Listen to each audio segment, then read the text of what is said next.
République de Guinée, un petit pays situé en Afrique de l'Ouest avec 13 millions d'habitants.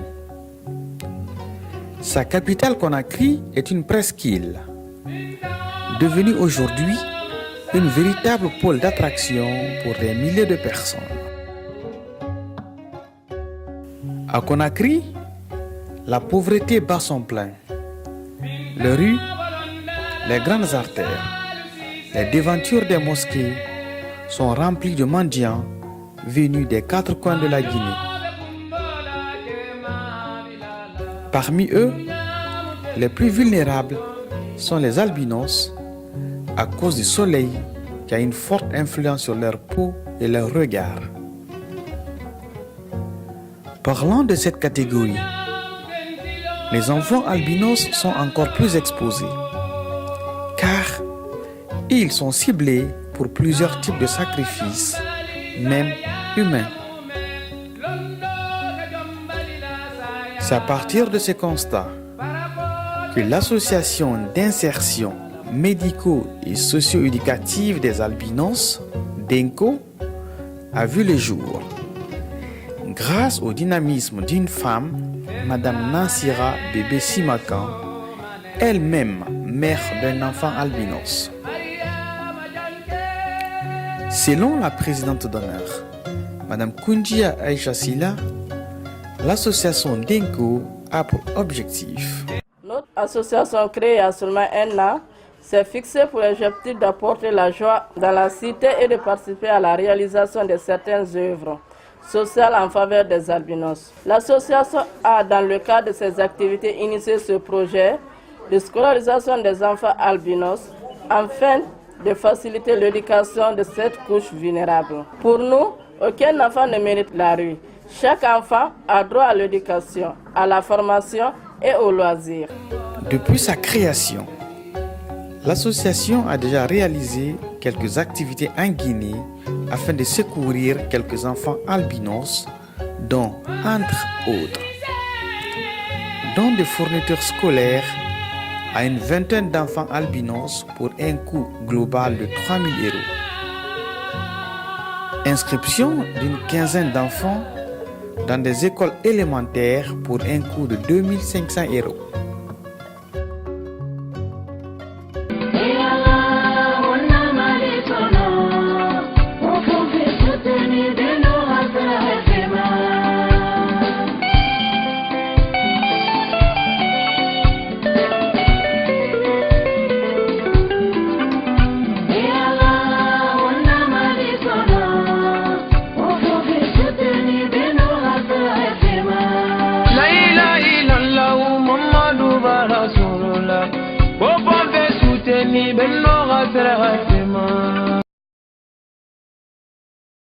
Assistance maladie à un jeune albinos qui développait un cancer de peau pour une valeur de 350 €.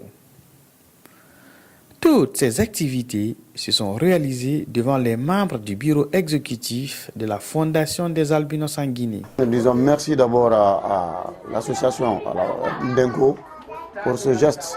Parce que le combat de tous d'abord, c'est de briser cette barrière pour ne pas que les personnes atteintes d'albinisme ne se sentent pas aussi non seulement des orphelins, à plus forte raison des mendiants. L'albinos ne peut exercer quelque chose, ne peut être plus valable qu'en exerçant aussi des métiers. Je voudrais parler de travail intellectuel.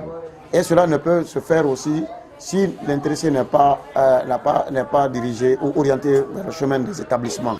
Le défi à relever aujourd'hui est immense.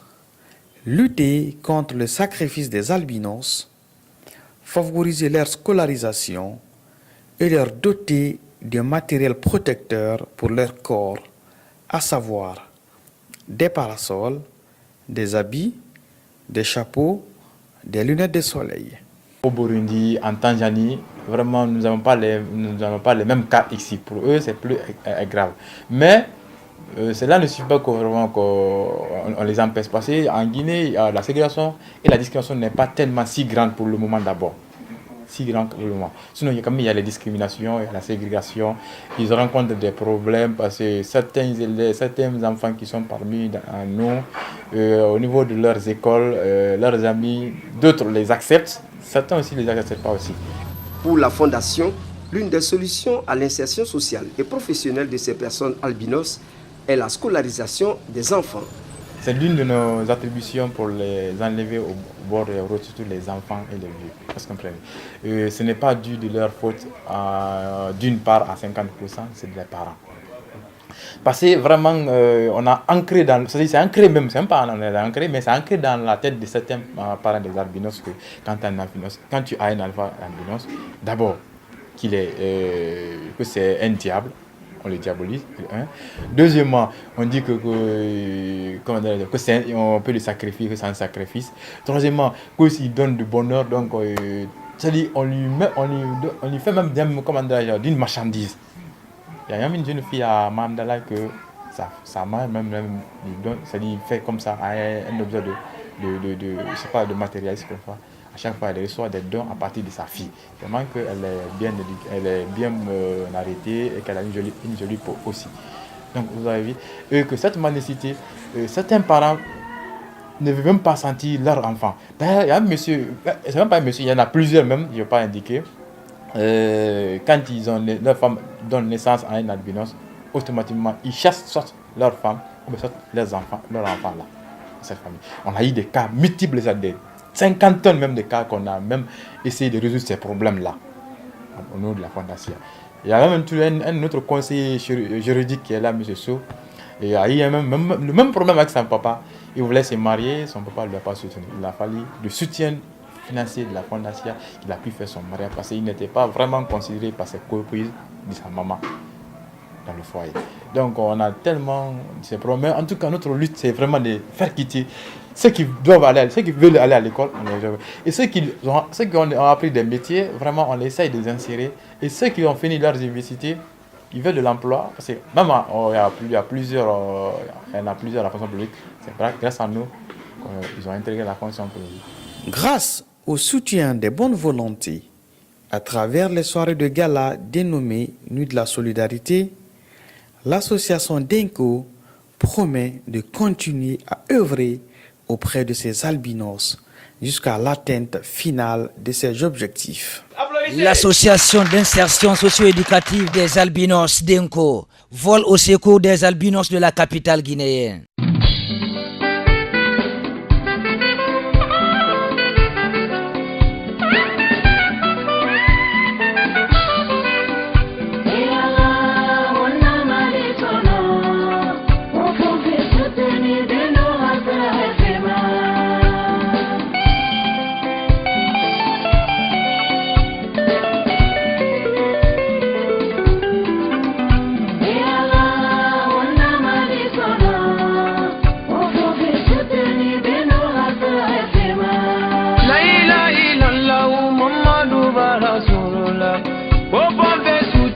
Benno Rasera